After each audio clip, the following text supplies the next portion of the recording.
A experiência que eu tenho com histórias, baseada em todos esses anos de treinamentos, é que as pessoas gostam muito de histórias, principalmente quando essas histórias são verdadeiras. E ainda mais quando essas histórias verdadeiras conseguem ter um ensinamento. Então vamos lá. Quando eu tinha mais ou menos 14 anos de idade, eu me mudei para um sítio. E lá no sítio eu comecei a desenvolver uma série de serviços, tarefas. Se é uma coisa que nunca acaba no sítio, são os serviços que precisam ser feitos. E eu conheci a vaca fumaça.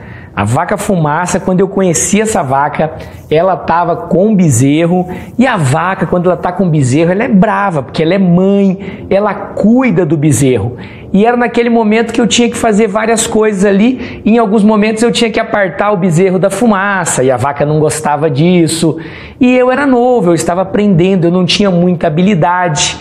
E a fumaça, ela pegou raiva de mim. Às vezes eu entrava no pasto, a fumaça me perseguia, ela corria atrás de mim. Uma vez dentro da mangueira, a fumaça deu um coice, e um pouco antes dela dar o coice, eu apoiei minha mão na mangueira, e o coice da fumaça prensou a minha mão na tábua da mangueira. Foi muito dolorido, eu quase desmaiei, né? A fumaça era um problema, e eu tinha raiva da fumaça, porque eu tinha 14 anos de idade. Então às vezes eu pegava uma corda, alguma coisa que eu tinha na mão, e eu queria bater na fumaça. Então eu ficava lá brigando com a vaca fumaça. E nessa mesma época eu conheci o alazão. O alazão era um cavalo que nós compramos, meu tio comprou para o sítio. E o alazão foi o primeiro cavalo que eu tive contato. Antes disso eu só andava de bicicleta, e eu tive então que aprender a cavalgar, a galopar com o alazão. E o alazão, ele tinha uma peculiaridade. O que o alazão tinha?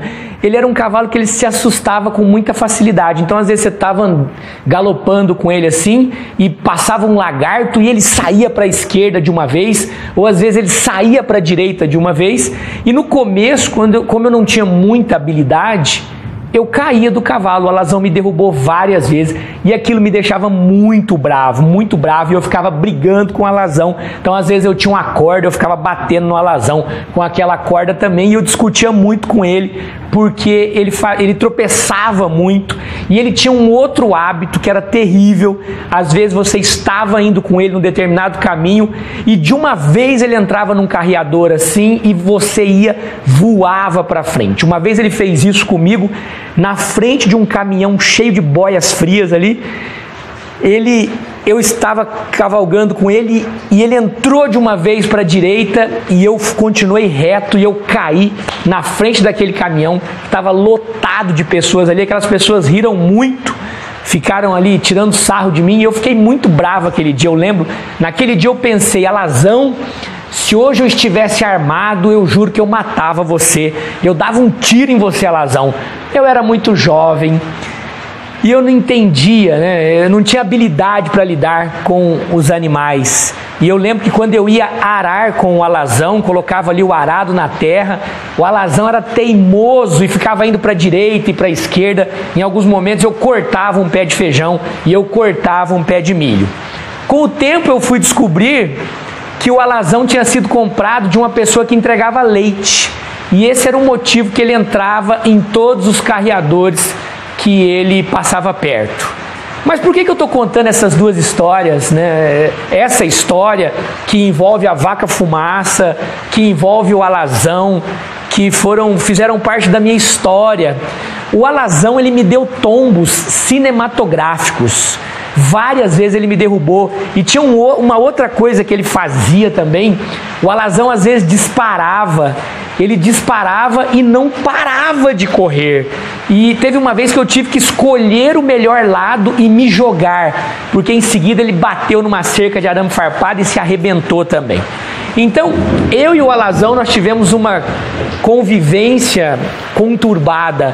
E com a vaca fumaça, a mesma coisa. Eu briguei muito com aqueles dois. E por que eu estou contando isso tantos anos depois, né? 30 anos depois? Por que eu estou lembrando disso? Faltava habilidade da minha parte para lidar com a fumaça e para lidar com o alazão. Eu brigava, eu xingava, eu batia. E hoje que eu treino pessoas, que eu trabalho em empresas, que eu mexo com pessoas o tempo todo, o que eu vejo? E eu lembro daquela época, dentro das empresas hoje, não adianta brigar, não adianta xingar, não adianta forçar, não adianta ameaçar. Uma pessoa pode até fazer sobre ameaça, mas ela nunca te entregará 100%. Ela vai te entregar sempre menos. E todas as vezes que ela tiver oportunidade, ela vai te sabotar, ela vai se auto-sabotar e ela vai fazer tudo que estiver ao alcance dela para que aquilo não dê certo, porque você trata ela mal, você briga com ela, você xinga ela, você é bruto com ela. Se as pessoas não funcionam com pancadas, os animais também não funcionam com pancadas. O alazão não funcionava com pancada, a fumaça não funcionava com pancada. Então não adiantava com animais, não adiantava bater nos animais. E não adianta bater nas pessoas também, não adianta. Precisa habilidade da nossa parte, precisa respeito. Nós temos que construir uma autoridade, nós temos que desenvolver propriedade. As pessoas precisam nos respeitar por aquilo que nós somos e por aquilo que nós fazemos e por aquilo que elas enxergam no nosso comportamento no dia a dia. Então eu contei essa história porque eu lembrei da fumaça, eu lembrei do alazão e eu lembrei o quanto eu batia a cabeça e ficava brigando com aqueles dois. E era sempre uma falta de habilidade minha, porque eu era muito jovem, não tinha idade suficiente para entender como aquilo deveria funcionar. Tá chovendo um monte, tá raio caindo água aqui do lado. E a moral da história é a seguinte: conquiste a sua autoridade, conquiste as pessoas.